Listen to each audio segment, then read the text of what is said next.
Nick Kent in studio. This is amazing. First interview with radio ever? Yeah, ever. Oh, come closer to that microphone. That's for one. Ever.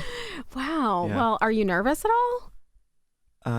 I was like coming up here, but you seem very nice. Oh, so. well, I'm glad I'm not scary. Yeah. I mean, for me, I've been watching. I tried to scroll to the beginning of time with your TikTok Okay. because I feel like you embody the type of artist that is not just, putting out music to play on the radio.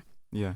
You went on TikTok and you just gained this viral fame, and you're really making this whole media thing more than just the music. It's really like your personality shining through. So let's go back to the beginning of time when you were just like a kid putting things up and making your mom crazy. Mm-hmm. Like, what was the first one that went viral?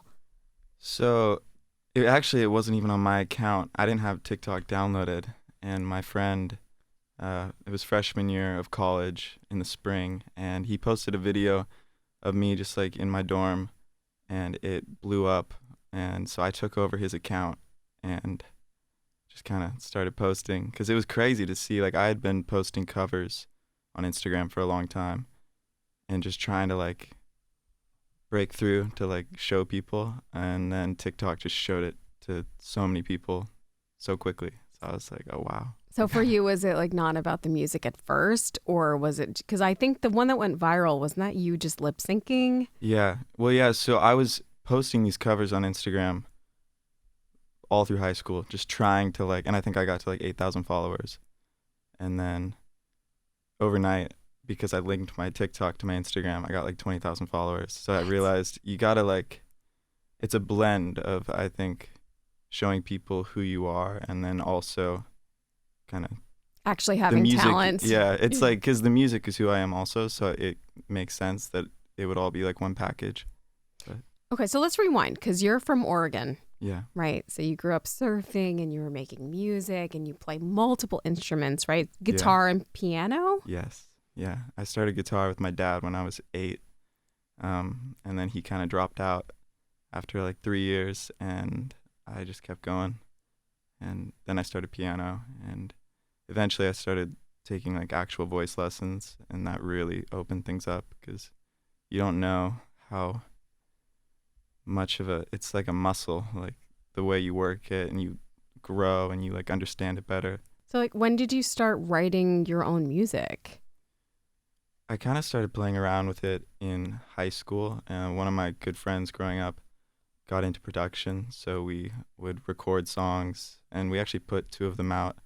You probably find them on like SoundCloud or somewhere, but I'm about to do like some deep they're dive. pretty cool actually. Like I went back and listened to them, and they have great structure, and like he was really good with like layering in the production, like way better than I really grasped when we did it. So yeah, It's they're like fun. always fun to revisit that and just, and sometimes just draw from it, especially now, like at the stage you're at, because Yeah. you're working with some pretty big names, which, by the way, I have a fun fact for you.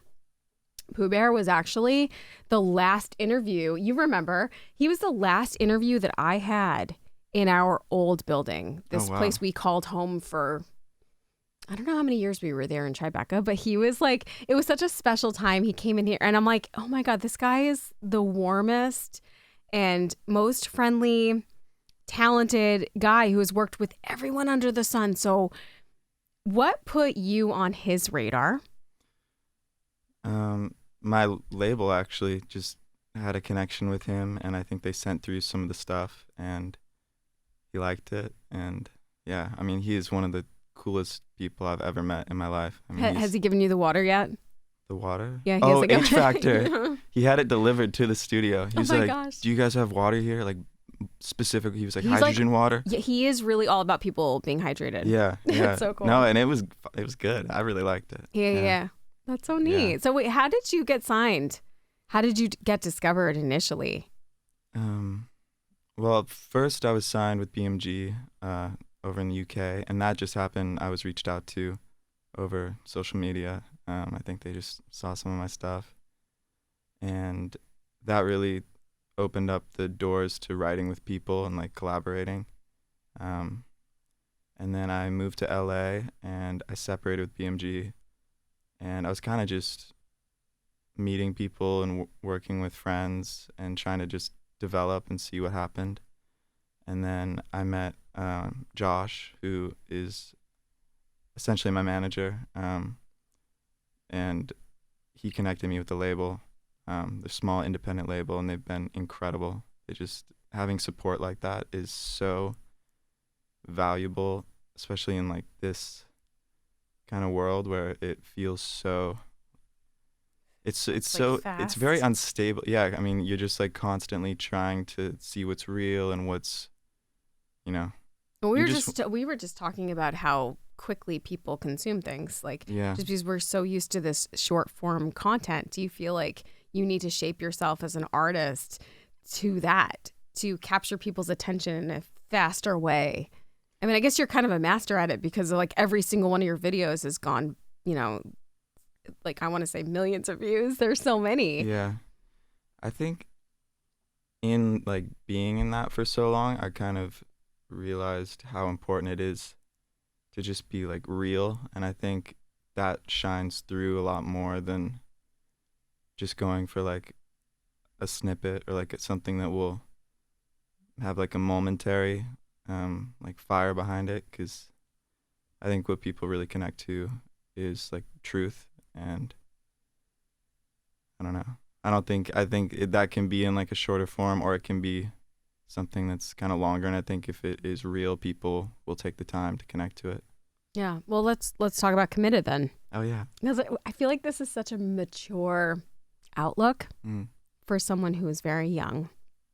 So where did that come from? The actual words and the meaning behind the song. I just kind of I don't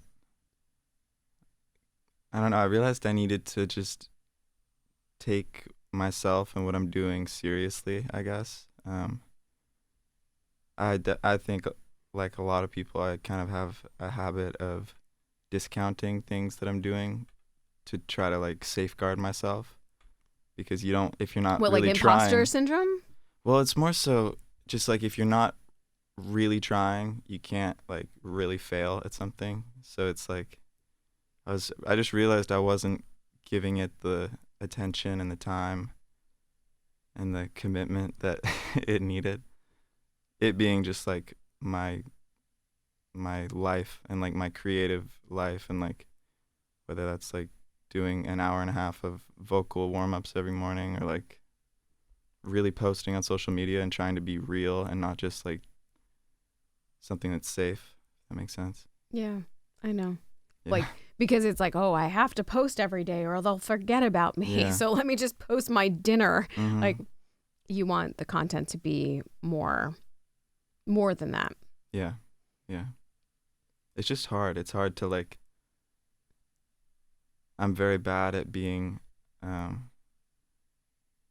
don't know, inauthentic. Like it just like it feels so alien and like almost like wrong. And so then when you realize that like you'll actually be like performing and like trying to tell people something with like the music, or like, you know, you want it to be something real. What's it like performing live? Well, I haven't had a show in nearly a year because I've just been writing and like building my kind of my catalog, especially with like the newer stuff. Yeah. So I'm really excited to. We're probably gonna do a showcase for the upcoming. It'll be an EP in like a month and a half. Oh my gosh, It'll that's be really exciting. cool. Like, what So would be your ideal venue? Like, what's your dream venue for that? we're looking at the Peppermint Club, if you know that, in LA. LA? It's very cool. It's very it's cozy, but it has like some of the best sound system like in the city, and like a lot of really cool people played there just because it has such good sound. Like Justin Bieber's done like Oh my gosh. Have released you met stuff any there. of the, because I know you've been compared to like Harry Styles. I Yeah, hate comparing people. I think it's like such a crappy thing to do. But like yeah. people always want to know like what genre, like how do we put you in a box? We don't want to put you in a box, but like have If you you were ever to, yeah. yeah, like have you ever met any of the people who would be considered your peers? I mean, I have a lot of friends who are in the music world, but we're all kind of everyone's doing such a range of things that it's kind of, I don't know. It's hard to like kind of qualify. I mean, I haven't met like the Harry Styles or Shawn Mendes or those guys, but um, yeah. I mean, there's so many cool people in LA, and I'm meeting people here too that are just like so phenomenal and Hey. in the same world. Yeah. So Committed is one of the songs that's going towards an EP. I think you're going to be releasing, like, what's the release timeline for you? We have the next single, Oceans Away, which I'm really excited about. That was also with Pooh Bear and Jesse, Nice. which is so crazy to say in a radio I know, room. right? Like, it's bizarre. And then another song that will kind of bundle it into an EP with the songs that are out currently. So kind of just like a time capsule of like I've been writing and doing this for kind of a long time now, bizarrely, but really doing it with intention and like I guess some support behind me. This will be like a little capsule of that, which will be cool. Oh, we love all of the things for you, and your family must be so proud. They're very excited. I have two little brothers, and it's funny because I think it's such a foreign, like, I don't know. I've just been doing this like forever, so I think they kind of, it's just normal to them. But Yeah. yeah, my parents are very excited about everything. Well, listen, once you get that showcase out of the way in LA, like you'll get that one done, and then we'll find you a nice spot here in New York, because I love it. I feel like you have to perform for the East Coast. You just have to do it. I would love to. Yeah, I'm excited. My voice has grown so much even since my last show. And just like being able to fall into it and not be thinking as much, I'm just excited to do that. Well, thank you so much for stopping by, guys. Nick Kent, we can listen to him on iHeartRadio, and we hope you'll come visit us again soon. Thank you for having me. Of This was course. wonderful. Oh my gosh, so much fun.